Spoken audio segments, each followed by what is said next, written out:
Amém, amém. Então, segundo a graça, né?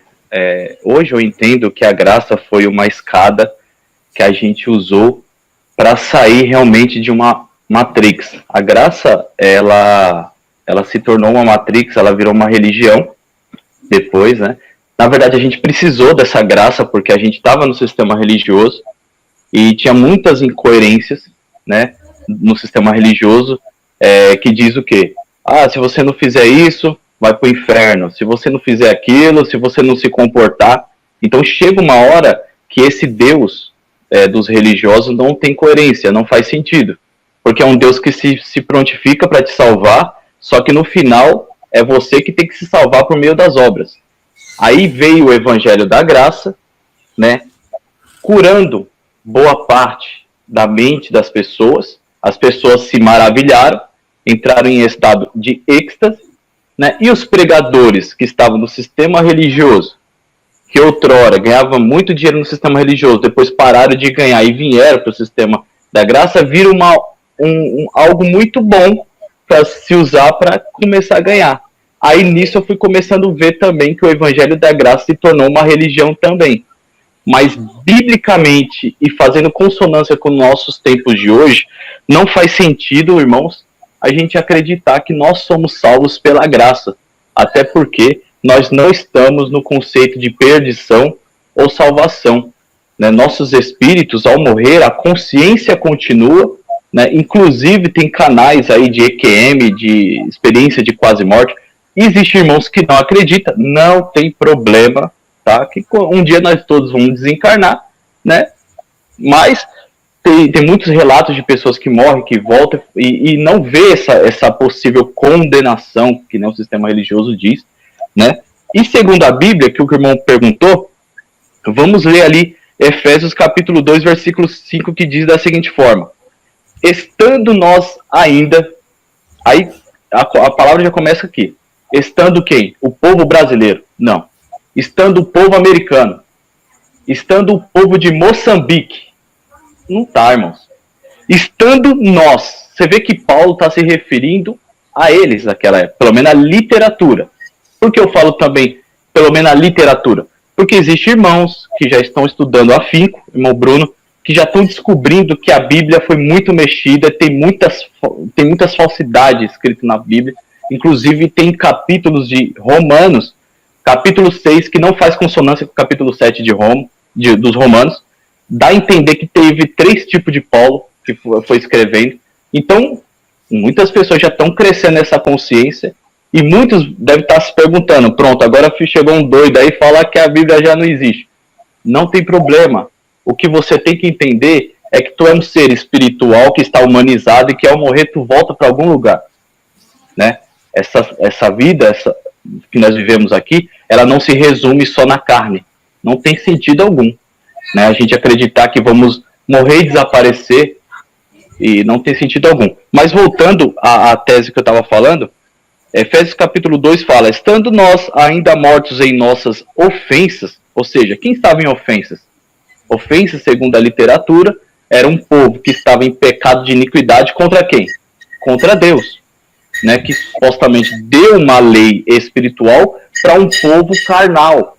Já começa por aí, porque a própria literatura de Paulo fala, a lei é boa, só que ela é espiritual, mas nós somos carnais. Olha que interessante aí.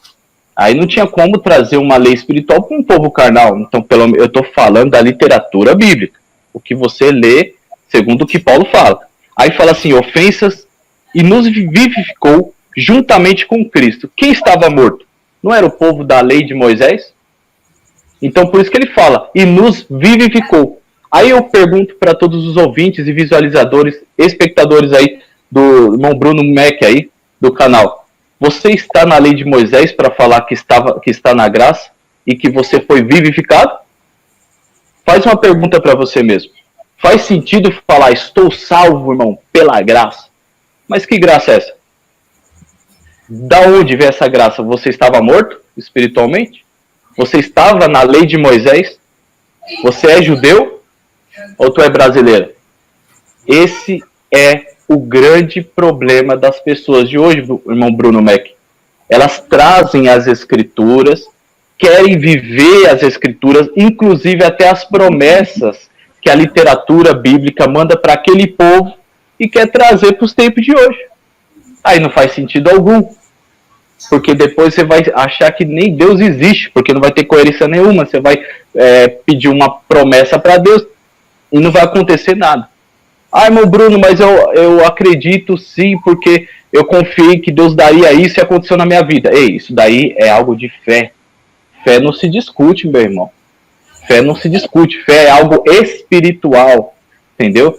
Tem gente, pra você ter uma ideia, tem gente que está em várias religiões, tem gente que é budista, e acredita que vai acontecer isso na vida dele. E conclusão, conforme o tempo vai passando, vai acontecer. Porque tu é um ser espiritual e toda vez que você manifesta fé, você traz à existência aquilo que não existe, porque você também é filho do Criador, independente da religião. Tá? Então, aí ele fala o quê? Nos vivificou juntamente com Cristo. Pela graça, sois... Tá falando para quem? Salvo. Né? E nos ressuscitou juntamente com ele e nos fez assentar nos lugares celestiais em Cristo Jesus. Qual eram esses lugares celestiais, segundo a literatura? Era o entendimento que eles possuíam. Entendeu? Era esse os lugares celestiais, de forma simbólica, ali se dizer, que nem Cristo falou para os discípulos.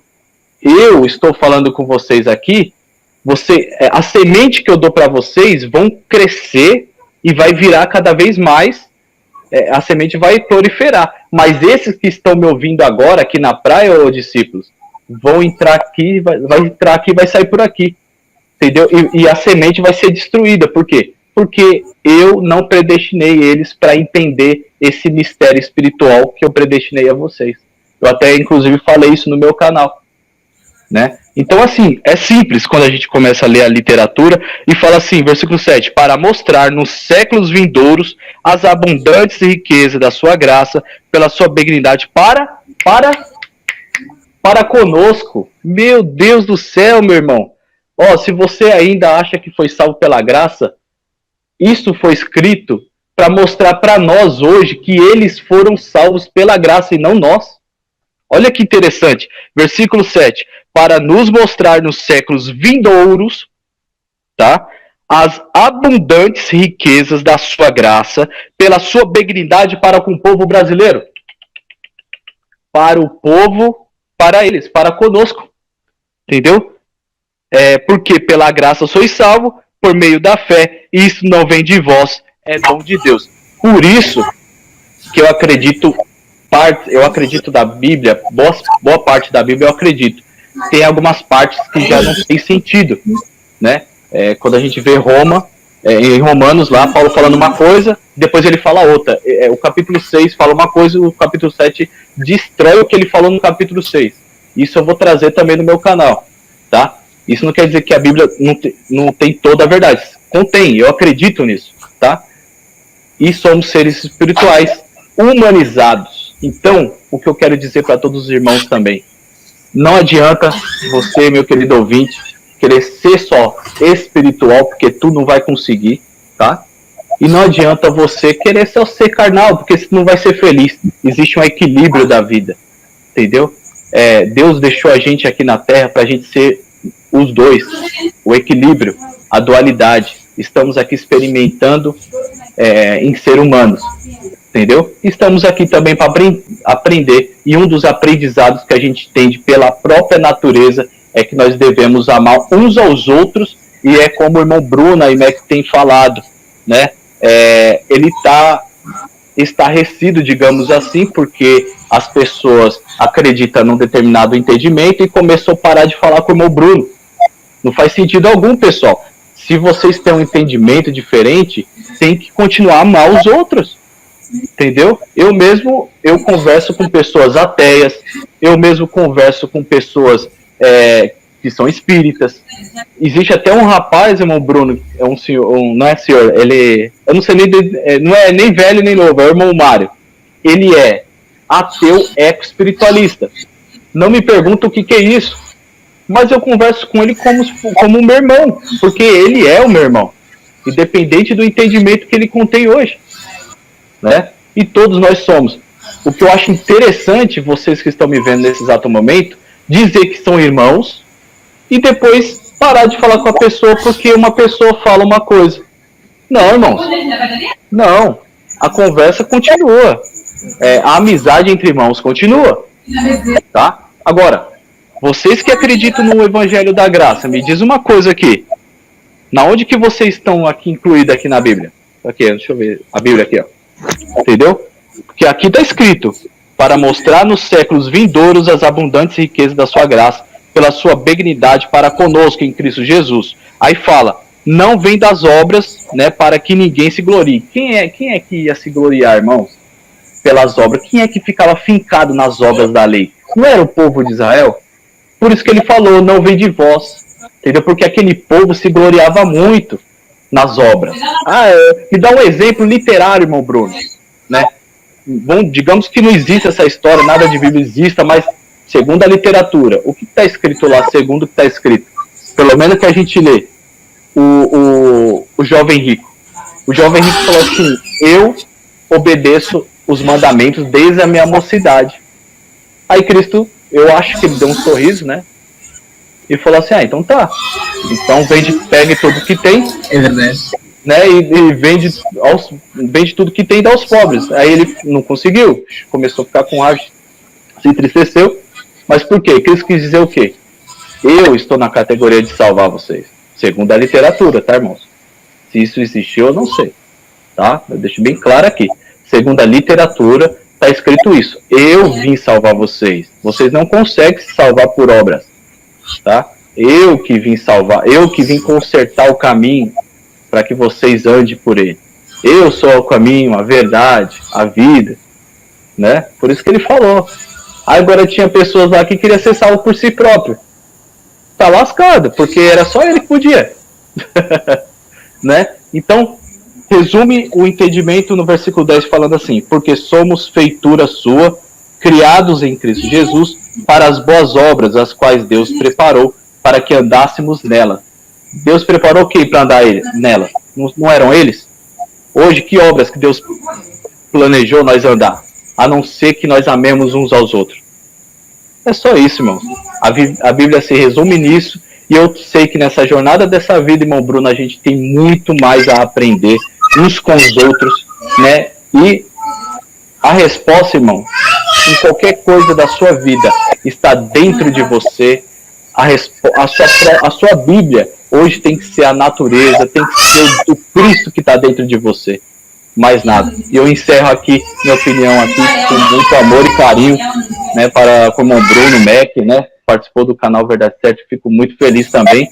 E, irmãos, participe você aí do canal Bruno Mac, porque vocês não sabem a alegria que a gente fica quando a gente traz um programa, né, e as pessoas começam a interagir, começam a gostar e falar assim, poxa, que legal, que programa bacana, cara. Interage, porque isso faz bem, isso é bom.